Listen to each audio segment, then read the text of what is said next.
আসসালামু আলাইকুম। আমি ডক্টর ইউনূস স্যারের আকর্ষণ করে কথাগুলো বলছি। প্লিজ যদি কোনোভাবে আপনারা আমার ইউটিউবের বন্ধুরা যদি কোনোভাবে ওনার কাছে ভিডিওটা পৌঁছাইতে পারেন, এই যে যাদের কিডনি নষ্ট হয়ে যায়, নিয়মিত ডায়ালিসিস করতে হয়, ওনারা বাড়িঘর ছেড়ে শহরে থাকতে হয়, ঢাকাতে অথবা চট্টগ্রামে থাকতে হয়। যেমন ওদের মাসে প্রচুর টাকা খরচ। অনেক অসহায় গরিব মানুষ আছে যারা চিকিৎসা করতেই পারে না, ঘর ভাড়া দিয়ে থাকবে কীভাবে।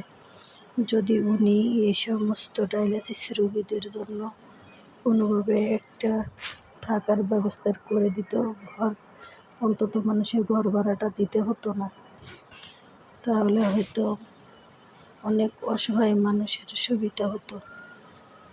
যেমন তার ভিতরে আমি একজন মানুষ আছি, আমার স্বামী নেই, বাবা নেই, বড় একটা ভাই নেই। আমি এক কথায় ভিক্ষা করে আমার ট্রিটমেন্টটা চালাইতে হয়, তার মধ্যে ঘর ভাড়া দিয়েও থাকতে হয়। চট্টগ্রামে থাকি, চট্টগ্রাম মেডিকেল কলেজ হাসপাতাল আমার ট্রিটমেন্ট হয়। আর আমার বাড়ি বরিশাল ভোলা। তাই প্লিজ আমার বন্ধুরা সবাই ভিডিওটা দেখবেন এবং একটু বেশি করে শেয়ার করে দিবেন,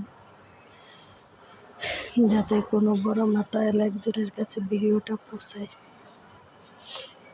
আসলে বলার অনেক কিছুই ছিল, ট্রিটমেন্টে আছি তো তাই বলতে পারতেছি না।